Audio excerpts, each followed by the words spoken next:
오늘 주시는 하나님의 말씀은 마태복음 5장 43절입니다. 마태복음 5장 43절에서 48절까지.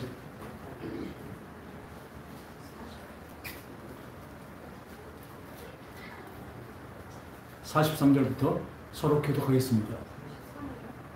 43절. 원래 신호등이 있으면요, 갑자기 교통수행이 나서 수신호 하잖아요. 그건 그게 우선입니다. 이거보다 제가 말씀드리는 게 더 우선입니다. 아멘. 또 내 이웃을 사랑하고 내 원수를 미워라 하셨다는 것을 너희가 들었으나 나는 너희에게 이르노니 너희 원수를 사랑하며 너희를 박해하는 자를 위하여 기도하라. 이같이 한즉 하늘에 계신 너희 아버지의 아들이 되리니 이는 하나님이 그 해를 악인과 선인에게 비추시며 비를 의로운 자와 불의한 자에게 내려 주십니다. 너희가 너희를 사랑하는 자를 사랑하면 무슨 상이 있으며 세리도 이같이 아니하느냐. 또 너희가 너희 형제에게만 무난하면 남보다 더한 것이 무엇이냐. 이방인들도 이같이 아니하느냐. 그러므로 하늘에 계신 너희 아버지의 온전하신 같이 너희도 온전하라. 할렐루야. 우리 하나님 말씀은 참 좋은 것입니다. 한 점 한 획도 어기지 않고 다 이루십니다. 그리고 따라합시다. 하나님 말씀은 명령이다. 명령입니다. 근데 우리가 분명히 알아야 될 것은요, 이것을 알면 우리의 신앙생활이 엄청나게 바뀝니다. 오늘 이 하나님 말씀은 명령이신데요, 그 명령을 어떻게 하라는 건 순종하라고 하는 것입니다. 순종은요, 이 복종하고 다릅니다. 무섭고 두렵고 떨려서 거기에 따라하는 것은 복종입니다. 또 어쩔 수 없이 그냥 끌려와서 그냥 숙이는 것 같이 해서 숙이는 건 굴종이라고 얘기하고 있습니다. 하나님 원하시는 건 뭐예요? 따릅시다. 순종. 순종은 마음의 기쁨으로 하는 것입니다. 그러니까 무슨 심부름을 시킬 때, 뭘 시켰을 때, 뭐 좀 해라 할 때 아주 기쁨으로 됐어요. 제가 할게요. 그건 순종입니다. 근데 시키면 자기 생각이 있어요. 그게 아닌데 뭐한데 이렇게 따르면, 그러다가 더 큰 힘으로 누르면 복종할 수밖에 없죠. 지금 하나님은 어떻게 우리를 순종하는 자녀로, 자녀는 순종하죠. 그게 자녀는 순종이고 순종은 자녀입니다. 그래서 이 명령이 우리에겐 무엇이 되냐면요, 의무가 아니라 권리입니다. 여러분들이 이 예배를요, 의무로 알고 나오기 때문에 여러분들 힘든 것입니다. 나오는 것도 힘들고 또 나와서도 집중하지 못한 것입니다. 물론 우리 앞에는 분명히 보이진 않지만, 보이지 않는 하나님이 계시지만요, 성령님도 계시지만 보이지 않는 마귀가 있습니다. 이 땅은 누구 세상이에요? 마귀 세상을 분명히 아시기 바랍니다. 눈에 안 보인다고 없는 것이 아니라 그것이 우리를 사로잡고 있습니다. 온 세상을 다 마귀 휘하에 있다는 것입니다. 근데 오직 성령으로 우리가 이 자리에 나올 수 있었다는 건 뭐예요? 하나님의 성령으로 하나님의 은혜가 있기 때문에 이 자리에 나올 수 있는 것입니다. 아무나 나오는 것이 아니에요. 또 이 자리에 나와서도 자녀가 되는 사람이 있고 백성이 되는 사람이 있습니다. 상속권을 가진 자녀가 되는 것도 하나님의 뭐예요? 택하심으로 되는 것입니다. 근데 그것도 우리가 자녀가 돼서 하나님께 순종하고 하나님을 찬양하고 기뻐하고 하나님을 감사하는 것은, 이게 예배가 뭔지 아세요? 권리입니다. 내 마음을 다해서, 내 영혼을 다해서 하나님을 찬양하시 아무나 하는 것이 아니기 때문에 그렇습니다. 여러분들 이 자리에 하나님이 안 주시면 아무도 못 나옵니다. 이 자리에 나와 있는 그 자체가 뭐는 하나님의 은혜이기 때문에 나한테 권리가 있는 것입니다. 예배 드리는 것이 의무가 아니라 권리라고. 자꾸 의무로 하니까 시간도 때워야 되고. 이 교회 나와서도 마찬가지입니다. 교회 나오는 것도 의무적으로 어차피 나오고, 많은 사람들이 이렇습니다. 가정의 평화를 위해서 한쪽만 예수를 믿으니까 그 가정을 평화를 위해서 그냥 나와주는 것입니다. 그게 거기 무슨 뜻이 있겠습니까? 그럼 나와서도 딱 찬양할 때 보는데 말씀만 전해지면 딱 졸아요. 영적으로 보면 그걸 들으면 안 되잖아요. 마귀가 자기 휘하에 있었는데 말씀을 들으면 어떻게 돼요? 늘 말씀드리지만 어둠은요, 어두운데 이 전기 스위치를 올리니까 빛이 오니까 어둠이 없어졌고 이런 빛이 있었다. 근데 늘 말씀드리잖아요. 이 영적인 존재에서 보면 어둠이란 존재가 분명히 있습니다. 어둠이란 존재가 있다니까요. 빛이 오니까 어떻게 몰아낸 겁니다. 빛이 그 어둠을 몰아내니까 빛만 가득 차 있는 거죠. 이게 영적인 걸 분명히 아시기 바랍니다. 그냥 아무것도 없는 데서 빛이 있어 그랬던 게 아니에요. 우리 창세기에 보면요, 태초에 하나님이 천지를 창조하시니라. 2절을 보면 땅이 혼돈하고 공허하고 아주 혼란스럽대요. 하나님이 천지를 만드셨는데 왜 그렇게 혼란스럽까? 그리고 그 수면을 이 가장자니까 하나님의 영이 운행하신다니까 거대한 감옥으로 만들어 놓으신 것입니다. 이 땅을 처음부터 거대한 감옥으로 만드신 거예요. 그 왜 혼란이 있었습니까? 우리는 알죠. 하나님이 만들어 놓으시고 그 전부터 계획이 있었죠. 그 전에 만들었던 하나님의 그 천사 루시엘, 가장 아름다운 천사가 하나님께 반역을 했습니다. 뭘 했어요? 하나님께 대들은 겁니다. 나도 하나님만 못지 않으니까 나도 하나님이 되겠다는 것입니다.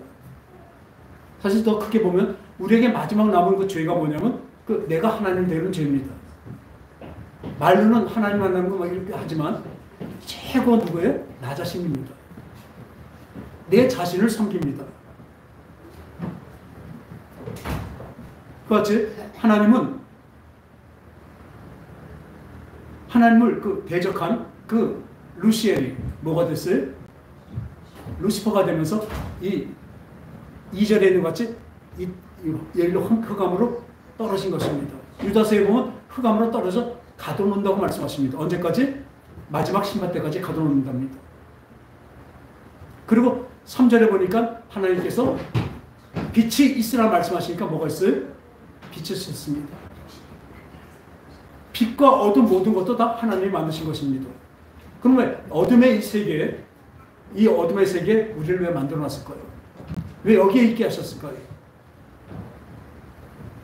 그게 놀라운 하나님의 비밀입니다. 우린 그것을 어떻게 합니까? 하나님의 자녀로 만들어가고, 아까 오늘 말씀대로 내가 온전해 너희가 온전하라는 말씀같이 우리를 온전하게 만드시는 하나님의 계획인 것을 믿으시기 바랍니다. 이걸 보시고 성경을 보셔야 돼요.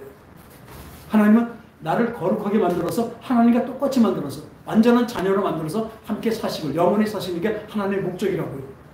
그러니까 그 가운데 뭐가 있어야 돼요? 우리를 훈련시키는 교관, 마귀도 있어야 되고 이 광야 생활에 광야가 있어야 됩니다. 이 안에서 어떻게 해요? 하나님을 그 향해서 물론 하나님 먼저 찾아오셔서 하지만 그 제시하신 그 땅을 우리 건너가야 됩니다. 그 건너가는 땅은 뭐예요? 환난과 고난입니다. 우리 인생은 어차피 환난과 고난입니다. 왜요? 그 고난을 통해서 그 광야를 통해서 가나안을 들어가는 그 여정을 이스라엘을 통해서 보여주셨고 우리도 그렇게 인생을 살아가게 되는 것입니다. 그 하나님의 손길이 없으면 그냥 맨 처음부터 그러면 잘 만드시죠. 그러면 자유의지가 없는 그 어떤 로봇과 같은 것이 될 것입니다. 얼마나 아름다운 것을 만드시겠습니까? 말 잘 듣는 것을 만들면 그건 로봇밖에 안 됩니다. 하나님은 자기가 똑같은 것을 만들기 원하십니다.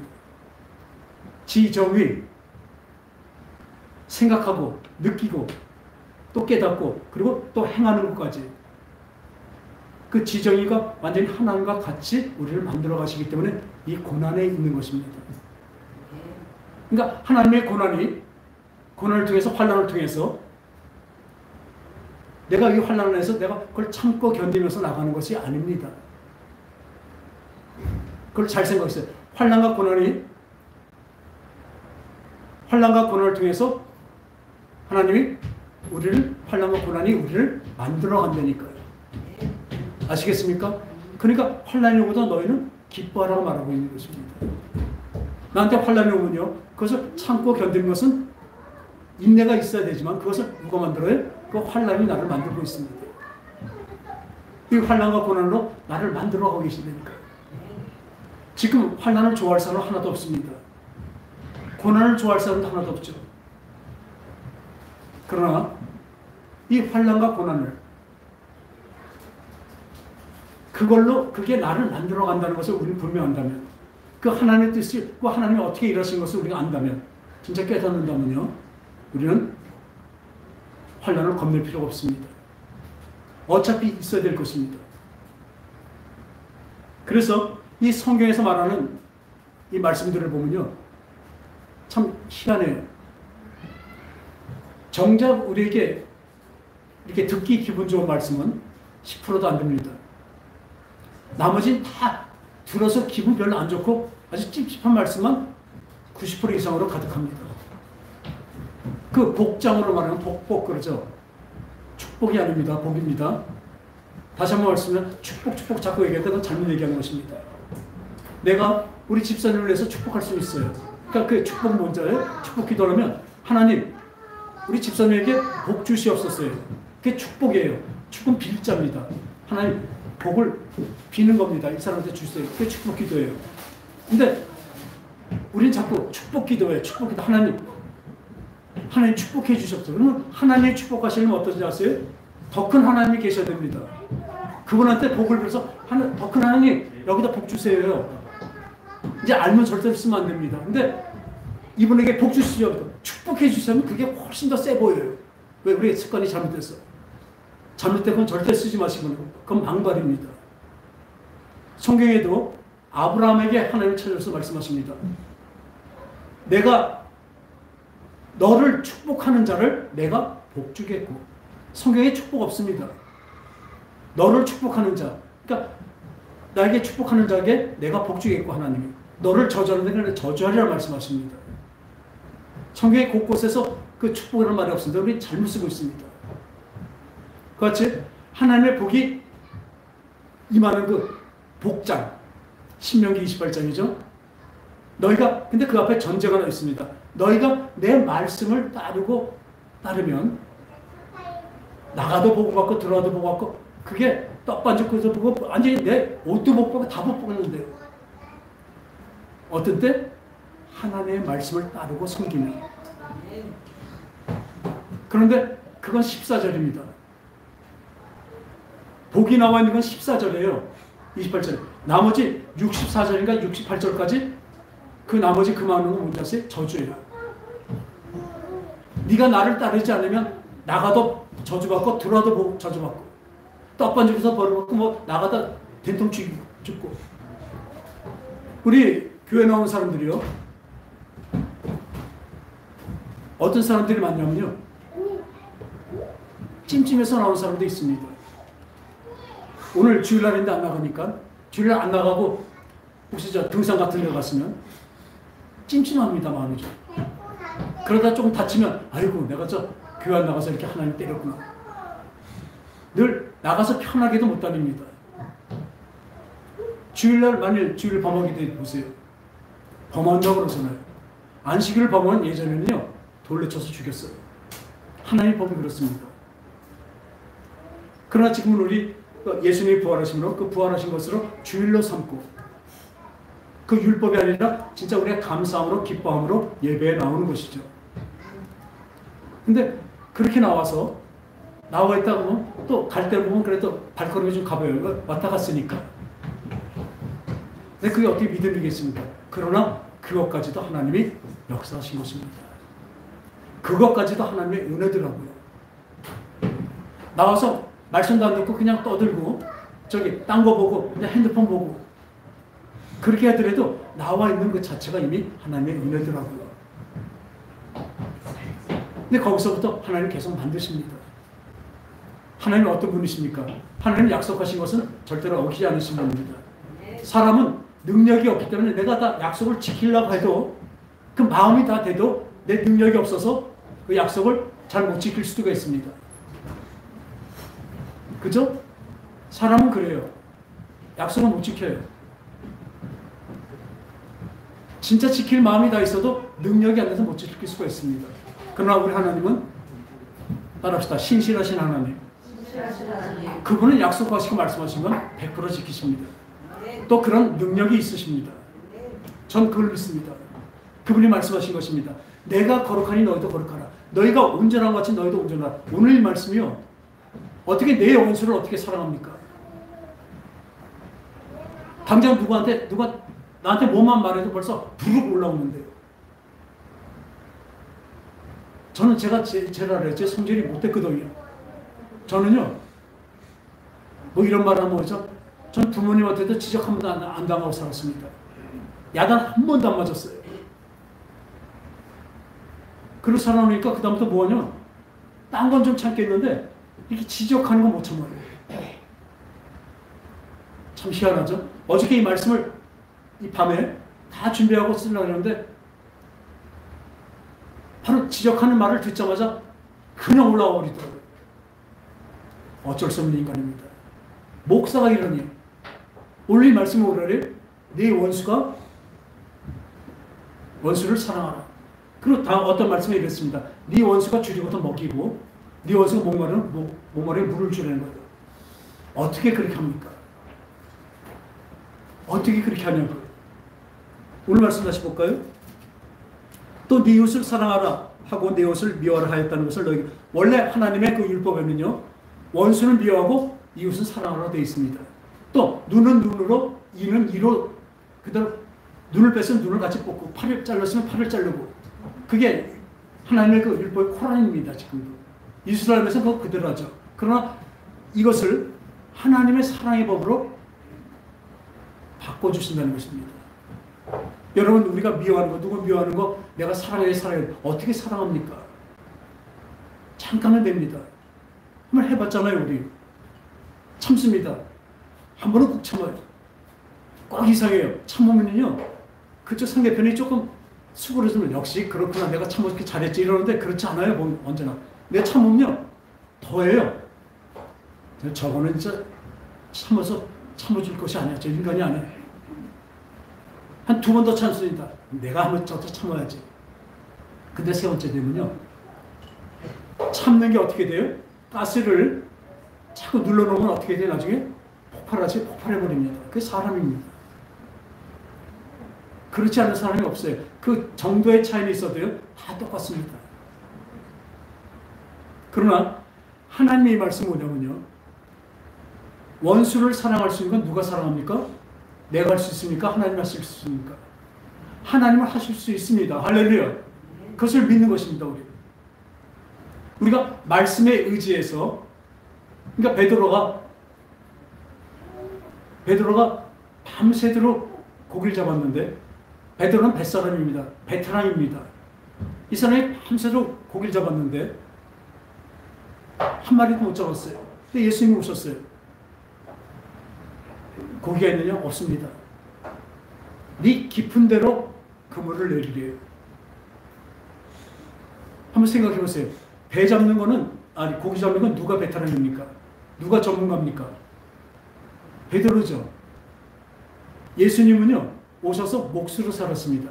카펜터로 살았어요. 목수가 와갖고 그 뱃사람 그 고기 잡는 것을 어떻게 합니까? 또 지금 새벽녘이에요. 저도 낚시해봤지만 새벽녘에는요 깊은 데로 고기가 안 갑니다. 가로와요. 근데 반대 말씀하세요. 깊은 데로 그물을 내라. 밤새도록 했는데 못 잡았어요. 근데 베드로가 이렇게 얘기하죠. 제가 밤새도록 그물을 내렸지만 한 마리도 잡지 못했지만 그 말씀을 의지하여 그물을 내리리이다 하고 그물을 내리니까 어떻게 돼요? 모나미 그 볼펜 몇 번이죠? 번호가? 네? 10? 153이죠? 네, 맞습니다. 153이 뭐냐면 모나미 그 회장님이 신자예요. 그때 잡힌 고기가 큰 고기가 153마리가 잡혔습니다. 그물이 찔리시고 잡혔습니다. 그러니까 베드로가 어떻게 해요? 앞에서 울면서 예수님 앞에 숙입니다. 예수님 저 죄인입니다. 왜 죄인이라고 얘기했을까요? 마음에 믿음이 없었기 때문에 그렇습니다. 역시 하나님 앞에 서니까 그 경외함이 나타나는 것입니다. 하나님의 그 놀라우신 그 권능을 맛보니까 그 말씀이 바로 이루어지는 것을 보니까 어떻게 돼요? 꿇어 엎드러지게 됩니다. 진짜 순종할 수 있게 되는 것입니다. 그 베드로가 잡은 게 고기를 잡은 게 그 베드로의 그 베테랑적인 그 지식과 그 고기 잡은 지식과 지혜와 또는 능력으로 잡은 것입니까? 아니면 하나님의 말씀이 잡은 것입니까? 그렇죠? 그게 믿음입니다. 지금도 원수를 사랑하는 것은 우리가 할 수 있을까요? 없을까요? 없어요. 우리 생각은 없습니다. 근데 하나님이 하라고 그랬으니까 어떻게 돼요? 우리는 원수도 사랑할 수 있게 됩니다. 저는 어저께 밤에도 분명히 실수하고 바로 후회하고 했지만 다시 일어나는 것이 무엇인지 아세요? 그렇지만 이걸 통해서 또 하나님은 나를 바꾸실 것을 믿고 다시 일어난 거예요. 아까 말씀대로 세상은요, 이 마귀 세상에 있기 때문에 이 하나님의 말씀이 들어가는 것을 제일 무서워합니다. 왜냐하면 따라서요. 하나님은 말씀이시다. 하나님은 사랑이시다. 그렇죠. 하나님은 그렇게 말씀하고 있잖아요. 하나님은 뭐예요? 말씀이시고, 말씀이 곧 하나님이시고, 또 하나님은 사랑이시고, 사랑이 곧 하나님이십니다. 그래서 우리는 이 말씀에서 원수를 사랑하라는 이 말씀 뭔지 아세요? 너 원수를 사랑해야 돼. 그래야 내 자식이 돼. 그게 아니라 너는 내 자식이기 때문에 내가 너를 원수까지 사랑할 수 있는 때까지 만들어 주겠다는 하나님의 약속입니다. 할렐루야. 말씀을 그렇게 보셔야 돼요. 근데 또 어떤 믿음이 있어야 되는지 아세요? 우리한테 그게 있습니다. 지금 현재는 안 되지만 하나님 분명히 나를 그렇게 만들 것이라는 것을 그게 믿음입니다. 이게 구원의 확신입니다. 내가 어떻게 예수님같이 삽니까? 그러나 내가 예수님같이 살 수 있게 만드실 것을 분명히 믿습니다. 그러니까 따라가는 거예요. 따라합시다. 의지한다. 의지한다는 건 그 사람을 믿으니까요. 내가 몸이 좀 불편하고 힘들면 아주 힘센 사람이 있으면 어떻게? 의지하죠. 그거 똑같습니다. 의지해서 걷잖아요. 우리 그렇게 하는 것입니다. 내 힘으로 걸어가지 못합니다. 그 든든하고 완벽하신 그분이 내 옆에서 나를 부축하기 때문에 의지하고 갑니다. 근데 누가 걸어요? 의지해서 내가 걸어가는 것입니다. 같이 그 올바른 길로 내가 같이 걸어가는 것입니다. 그분이 인도하시잖아요. 그분만 의지하면 그분께 따라가는 대로 따라가는 것입니다. 내가 힘이 없는데. 근데 내가 힘이 있다고 생각하고 아직도 내 생각, 내 의지가 강한 사람들은요. 의지하지 못하는 사람, 믿음이 없는 거죠. 왜? 하나님은 완벽하시고 나를 가장 좋은 곳에 인도하신다는 것을 믿지 못하기 때문에 의지하지 못하는 거예요. 그냥 세상적인 나의 힘과 나의 그 권능, 나의 능력을 갖고 살아가려고 하고 있습니다. 자기 의지대로 삽니다. 그러니까 애들한테 글씨를 가르쳐 줄 때 보면 봐요. 애들 처음 볼 때 어떻게 어른이 애들 손잡고 글씨 쓰면 애들 글씨가 잘 써집니다. 근데 아이가 조금 더 크면 자기 생각이 있으면 거기서 힘 주면 어떻게 돼요? 제대로 글씨가 써집니까? 안 써집니까? 그거 똑같습니다. 우리의 신앙생활이 바로 그것입니다. 하나님은 나를 통해서 내 손을 잡고 인생의 바른 인생을 그려가고 있습니다. 그런데 내 생각이 얼마나 짧습니까? 나는 능력이 거의 없습니다. 근데 제일 불쌍한 사람은 자기가 능력이 있고 자기가 살아가는데 자기 의지대로 살아가는 사람이 얼마나 불쌍한지 몰라요. 결과가 또 뻔하잖아요. 인생이 그 어떤 능력이 있다고 어떻게 살아가겠습니까? 유한한 존재가. 근데 영원으로 인도하는 하나님의 손에 잡혀서 내 인생을 그분이 쓰시는 대로 쓰여져 가는 거예요. 수동적인 것입니다. 쓰여져 가는 것입니다. 근데 뭐가 전제가 돼요? 내 생각과 내 마음을 버리는 것입니다. 내가 아무 생각도 하지 말라는 게 아니라요. 내 생각은 짧고 내 능력은 유한하고 하나님만이 영원으로 나를 데려가시는 하나님의 걸 믿음이 온다면 그분을 의지해서 내 인생이 바르게 쓰여질 것입니다. 내가 온전한 것 같이 너희도 온전하라고 말씀하셨죠. 아까 같이 그렇게 한 지금 내가 하나님의 자녀가 되는 게 아니라 하나님의 자녀가 우리가 됐으니까 자녀를 어떻게 삼아요? 나를 통해서 내 인생을 걸어가면서 쓰다 보니까 나중에는 내가 혼자도 글씨가 써질 수 있는 것 같지. 그게 믿음입니다. 우리는 주님을 의지한다는 것이 바로 그것입니다. 그냥 턱 막혀버리고 턱 막히는 사람이 없잖아요. 어떻게 턱 막힙니까? 턱 막히면 걱정 의심 안 할 것입니다. 턱 안 막히니까 그러죠. 그 무한하신 분, 아주 없는 것이 없는 분한테 맡겼는데 그분이 나의 아버지가 되시는데 우리가 뭐가 부족하겠습니까? 지금 당장 눈앞에 보는 건 내 힘으로는 글씨 쓸 수는 없지만 그분은 그걸 어떻게 해요? 다 이뤄가십니다. 지금 당장 아까도 말씀드렸지만 이 교회 나오는 것도 힘들고 나와서도 하나님 말씀 듣는 것도 힘들다고 합니다. 왜요? 그 믿음이 있어야 들어가면 믿음이 생기거든요. 오직 하나님의 말씀만이 믿음입니다. 어떤 것으로 믿음이 생길 수가 없습니다. 그 하나님 말씀을 우리가 묵상하다 보면 그 기도하다 보면 그것이 내 속에서 진짜 믿음이 되는 것이에요. I believe가 아니라니까요. 그 페이스예요. 하나님의 그 믿음, 진짜 하나님의 믿음이 내 속에 들어와서 나를 일으키는 것입니다. 그래서 믿음은 바라는 것이 실상이요 보지 못하는 게 증거라고 하고 있습니다. 근데 자꾸 우리는 내가 믿으려고 하고 있어요. 그게 시초는 그렇게 시작은 되지만 그래갖고 될 수가 없습니다. 내가 믿는 것은 한계가 있습니다. 우리 생각만 우리 한번 생각해보세요. 영원한 것 우리 상상도 하고 어떻게 말은 하지만 영원한 것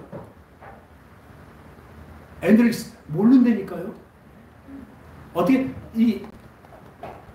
뭐랄까 조금이라도 감촉으로도 알 수가 없습니다. 왜요? 우리 유한한 존재로 갇혀있기 때문에 그래요. 그러나 그 영원한 세계가 그 하나님이 영원하신 하나님이 내 속에 들어오면 나와 함께하면 어떻게 해요? 내 영이 영원한 것을 펼치게 되는 것입니다. 그 영원한 힘이 있기 때문에 영원한 사랑이 있기 때문에 아까도 말씀드리지만 특히 사랑하면요 우리 자주 내가 제가 말씀드리지만 테레사 수녀 그분 사랑 대단하죠. 시로 말하면 우리 이혜인 수녀 같은 분 얼마나 아름답고 고상한 시입니까? 사람들의 수준에서는 최고입니다. 감히 최고라고 말할 수 있습니다. 저는 그분들 발걸어서 못 따라갑니다. 그런데 참 희한해요. 이 사랑장이라 해서 고린도전서 13장 보면 이런 말이 있습니다. 너희가 하나 예언하는 데 있고 무슨 사랑을 행하고 다 하고 자기 목숨을 내어줄지라도 사랑이 없으면 아무것도 아니래요. 울리는 깽가리래요. 아니 자기 몸을 희생시키면서까지 자기 죽음을까지 상대방을 위해서 사랑하는데 어떻게 사랑이 아니래요. 그리고 그 다음에 나옵니다. 사랑은 오래 참고 사랑은 온유하며 사랑은 물에 행치 않으며 아니 죽음을 주는 거하고 온유하고 사랑하고 그거하고 어느 게 더 강합니까? 어느 게 강하죠? 그럼요. 목숨까지 주는 그 희생이 더 강하죠. 근데 성경에서는 참 희한해요. 그게 사랑이 없으면 이래요. 어떻게 그게 사랑이 아닐까요? 생명도 마찬가지입니다.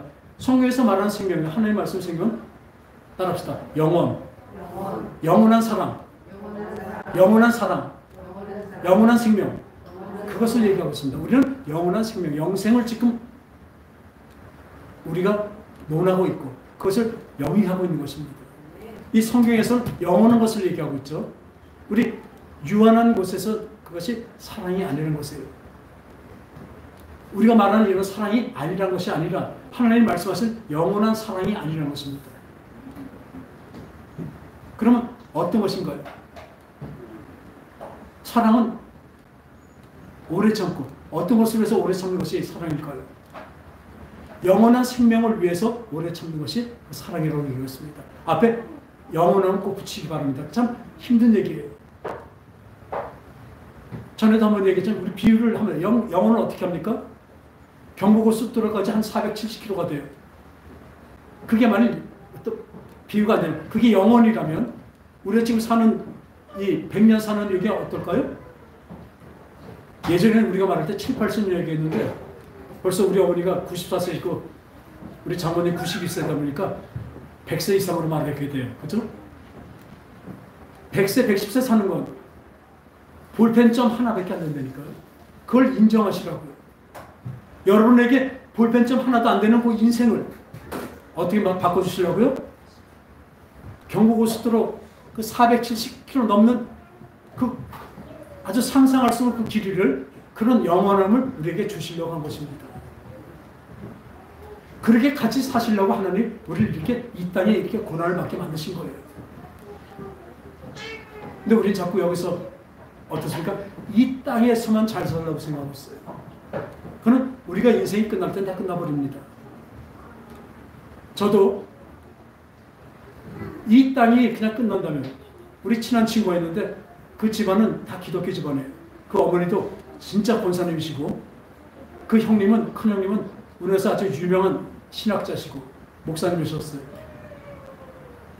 근데 얘도 교회를 다니긴 다녔었는데 어떤 교회에서 어떤 일이 있고부터는 완전히 그냥 교회 안 나가는 정도로 안티가 돼버렸어요. 그리고 한 번 만났더니 그러더라고요. 야, 천국이 어디냐? 내가 우리 형님한테 물어봤대요. 우리 형님 그 목사님한테 물어봤더니 어디 있대요?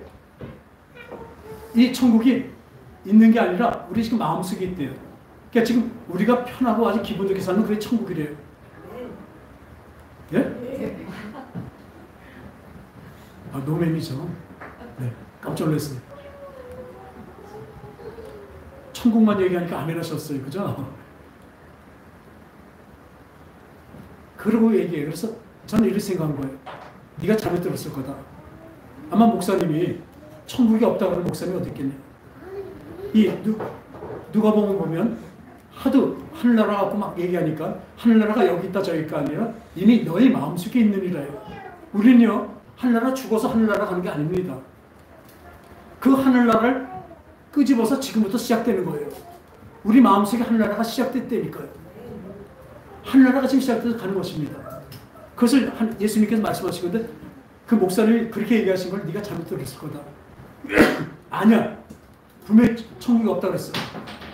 천국이 우리 마음속에 있다고 했어. 그럼 예수를 뭐하러 믿어요? 천국이 없다면 예수를 뭐하러 믿습니까? 천국 가려고 예수, 물론 그것만은 아니지만 천국 가려고 예수 믿는 거잖아요. 예수 믿으니까 천국 가야 되는 것이잖아요. 천국이 없다면 뭐하러 이러고 있습니까? 이게 참 비경제적인 거예요. 비생산적인 거예요. 여기 모여서 예배 드리고 있는 것 자체가 잘못된 거예요. 왜요? 이 시간에 가게문 열고, 이 시간에 장사하고, 이 시간에 더 일해서 돈 더 벌어야죠. 아니, 아주 놀러 다니고 아주 기분 좋은 데 놀러 다녀야죠. 머리를 고리타분하게 여기 가서 이러고 있습니까? 그러니까 천국이 없다 믿는 사람은, 믿음이 없는 사람은 여기가 고역인 거예요.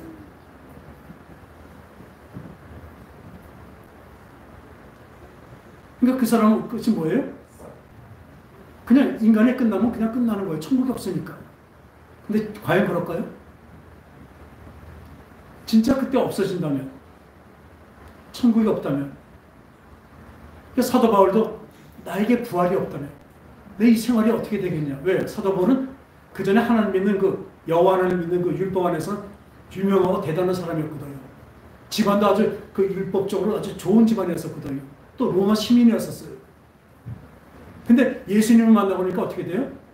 두들겨 맞고, 다니면서 돌도 맞고, 광주리로 성을 몰래도 빠져나오고, 배도 파손되고, 나중에 감옥까지 갇히고. 근데 이 사람이 말하죠. 나에게 부활이 없다면 왜 이 짓을 하겠냐. 나의 달려갈 길과 주에게 받은 그 사명, 이것을 다 감당하려면 나는 나의 목숨도 아주 목숨을 아주 천하게 생각한다는 거예요. 값이 있다 생각하지 않는 거예요. 왜요? 진짜 값은 어디 있어요? 상대도 하는 말은 영생하고 우리 인생하고는 그 얼마나 차이입니까? 따질 수도 없는 것입니다. 그러니까 더 큰 것을 잡은 것입니다. 여러분들은 수지 맞은 사람입니다. 여러분들은 수지 맞은 사람들이라고요. 잠시 이 시간을 내고 여러분들은 영생을 잡은 사람이에요. 지금 여기서 믿음을 가지고 영생을 잡은 사람이에요. 그런데 수지 못하면 이 땅의 것을 잡고 이 땅의 시간을 이 땅으로 활용하고 여기서 즐거움으로 살고 여기서 끝내려는 사람은 더 큰 것을 못 잡죠. 예전에 조지 워싱턴 그 미국 1대 대통령이죠. 초대 대통령이죠. 이 대통령이 어렸을 때 그 엄마랑 같이 그 식료품 가게를 갔는데 그때는 캔디를 이렇게 큰 유리병에 이렇게 놓고 놔뒀는데 아이고 우리 조지 이쁘네. 그 주인이 얘기합니다. 우리 조지 그 사탕 좀 한 콩 가져가. 안 가져가더래요. 아니야 조지 한 콩 그냥 가져가. 너 이뻐서 주는 거야. 그 엄마도 옆에서 가져가. 우리 사장님이 주시니까 받아. 안 갖고 가만히 있더래요. 그러니까 왜 안 가져가? 그리고 사장님이 톡 잡아서 탁 주니까 두 손도 넘치더래요. 이 지혜가 우리에게 있기 바랍니다. 이 조지 워싱턴이 그 아이가 잡았던 건 요거밖에 못 잡죠. 그죠? 그러나 그 주인 아저씨가 이만한 손으로 딱 잡아서 주니까 어떻게 돼요? 이만큼 오잖아요. 우리 그 정도가 아니라니까요. 우리 세상에서 어느 정도 버릴 건 버린다는 것이 더 큰 것을 잡는다는 것을 아시기 바랍니다. 그 영혼이라고 상상도 할 수 없는 것이라고. 여러분들이 그게 주어졌습니다. 그게 주어져서 오늘도 내 원수가 줄이거든 먹이고 내 원수가 목마르거든 마시오라. 그리하면 그 숯불제가를 그 사람 위에 얹고 나갔대요. 우리는 참 지적하기 좋아합니다. 누가 잘못하면 어떻게 얘기하고 어떻고 지적하기는 더 좋아요. 그러나 지적당하는 사람은요? 그럼 자기가 지적당하는 것도 싫어해요. 제가 그렇거든요. 근데 이것을 어떻게 풀 수 있습니까? 이것을 어떻게 이기겠습니까? 우리 사는 삶에서 화를 어떻게 이기겠습니까? 인간은 안 됩니다. 그것부터 시작돼야 됩니다. 인간은 안 됩니다. 우리 보통 말하죠. 사람은 안 변한다고요. 그런데 하나님 말씀하십니다. 사람은 어때요? 변한다고요. 어떤 때? 그 완전하신 하나님의 영이 내 속에 들어왔을 때. 내가 그것을 의지하고 갈 때. 글씨 쓰는 것도 아까 말씀드렸죠. 그분 손에 맡기면 쓰여집니다. 맡기는 게 중요하죠. 내 생각대로 하면요. 그렇게 하면 나 손해보는 나 싫어. 나는 성질이라서 나는 똑 부러지는 사람을 절대로 저거 안 돼. 이게 자기 손으로 쓰려고 그래요. 글씨가 써집니까? 안 써집니다. 오늘 말씀대로 원수를 사랑하는 데까지 하나님은 그렇게 말씀하셨어요. 예수님이 말씀하셨잖아요. 명령이잖아요. 근데 그게 뭐예요? 의무가 아니라고요. 이 예배도 의무가 아니라고요. 여러분들의 권리입니다.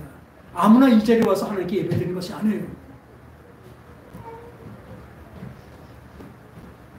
오늘도 저쪽 맞은편에 창문에 있는데 원래 서 있던 건 아닌 것 같아요. 친척이나 누가 와서 왔다 보니까 앞에서 예배 드리니까 저 앞에서 한참 보면서 응원을 하더라고요. 그것도 아무나 되는 것이 아닙니다. 하나님 그 기회를 주신 거예요. 그러니까 여러분들에게 얼마나 기회를 주셨습니까?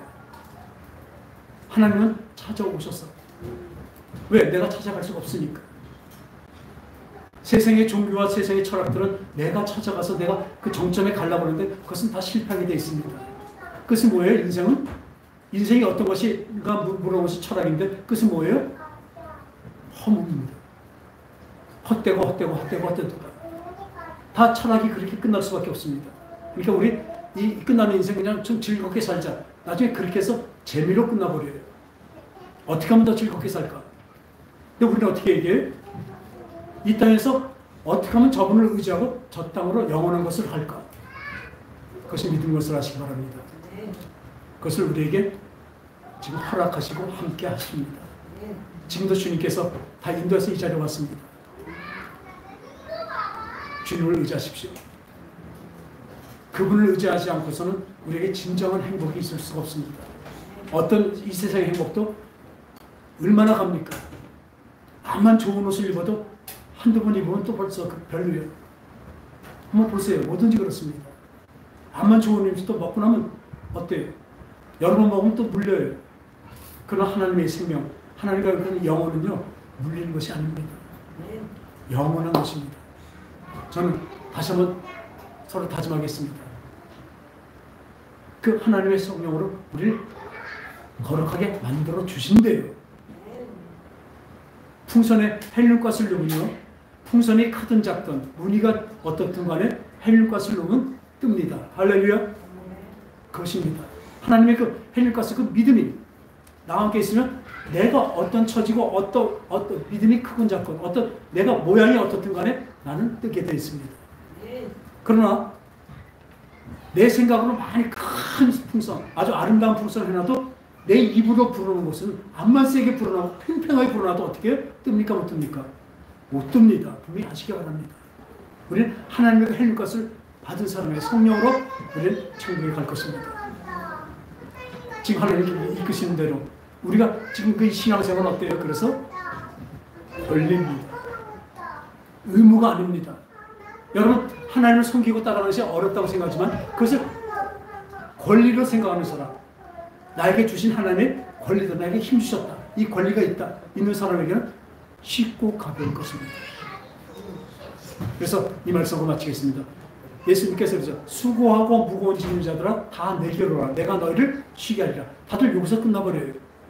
그러니까 예수님한테 오면 쉬는 거구나. 교회 가면 쉬는 거구나. 근데 그 다음에요. 나는 마음이 온유하고 겸손하니 내게 와서 내게 배우고 나와 함께 하세요. 내 멍에를 메고 같이 가세요. 그게 어떻게 쉬운 겁니까? 그게 어떻게 쉬는 것입니까? 예수님의 십자가를 같이 메고 가는데 어떻게 쉽습니까? 나도 십자가를 메려는데. 근데 그 짐은 쉽고 가벼움이라고 말씀하십니다. 매는 자세를 가르쳐 주신 것입니다. 그 십자가, 네 십자가 같이 맨다니까. 내가 메고 같이 끌고 가지. 너는 같이 끌려만 가면 돼. 그게 믿음이라니까요. 너 지금 어렵지? 힘들지? 네 앞에 온, 그렇습니다.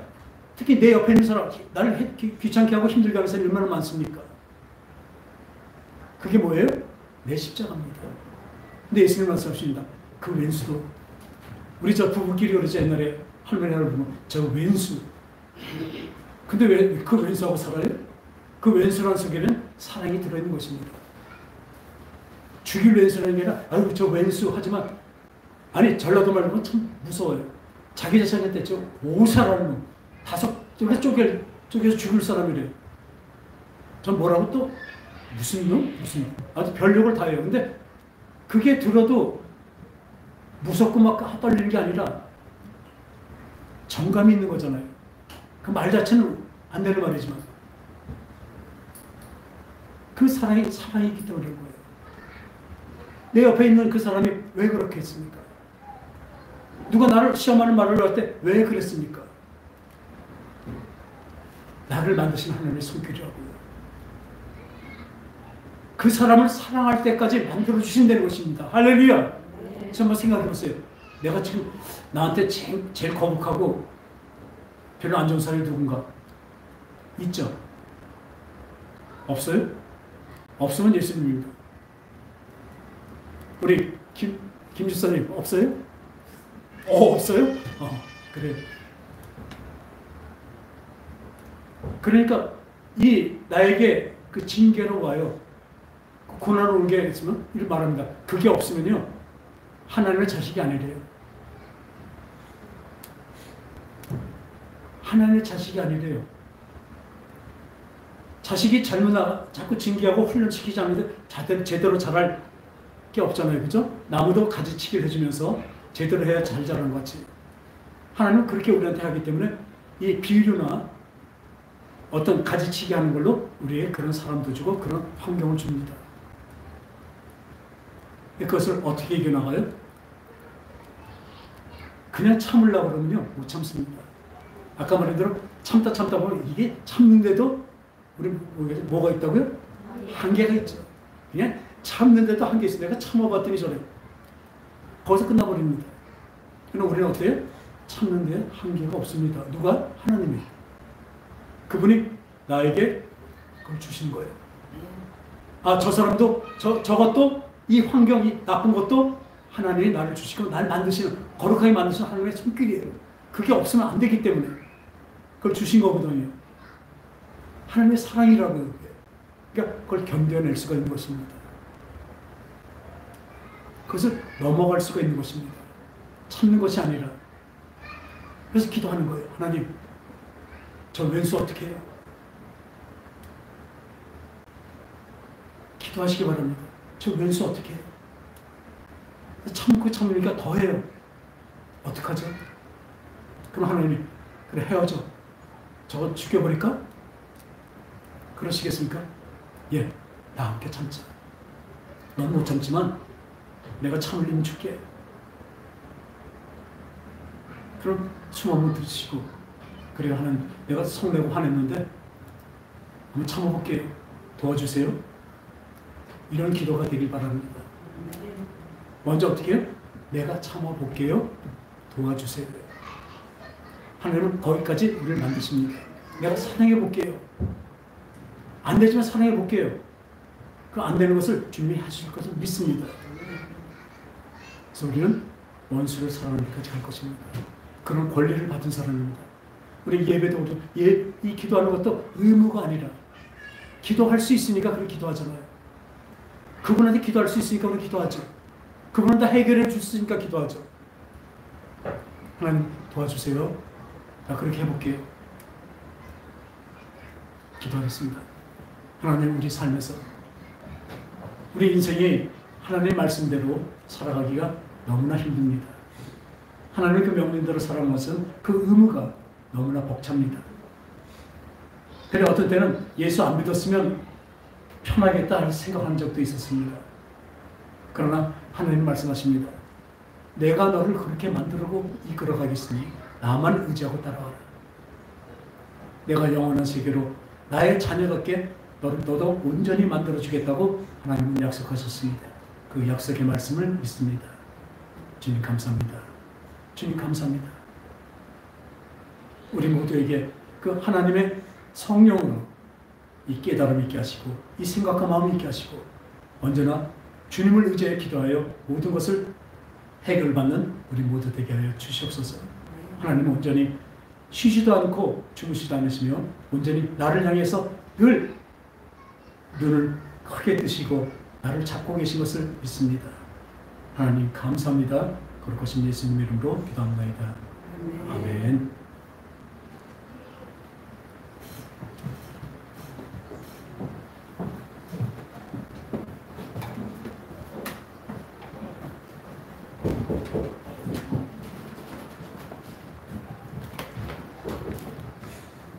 우리 삶의 작은 일에도 찬양하겠습니다.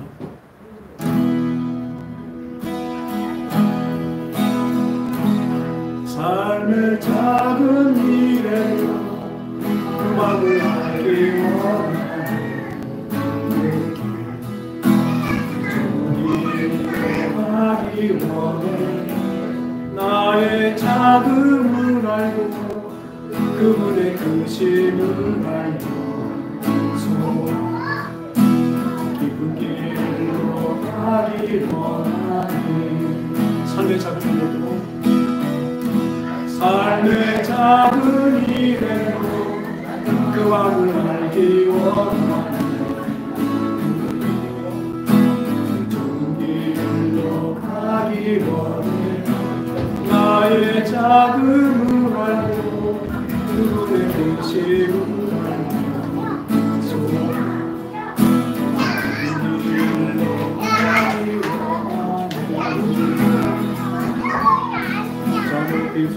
세상이 되기보다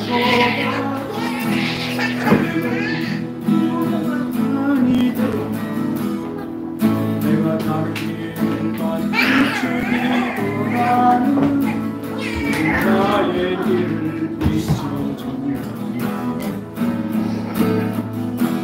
내가 노래하듯이 또 내가 얘기하듯이 살고 죽기 원하네. 삶의 한 절이라도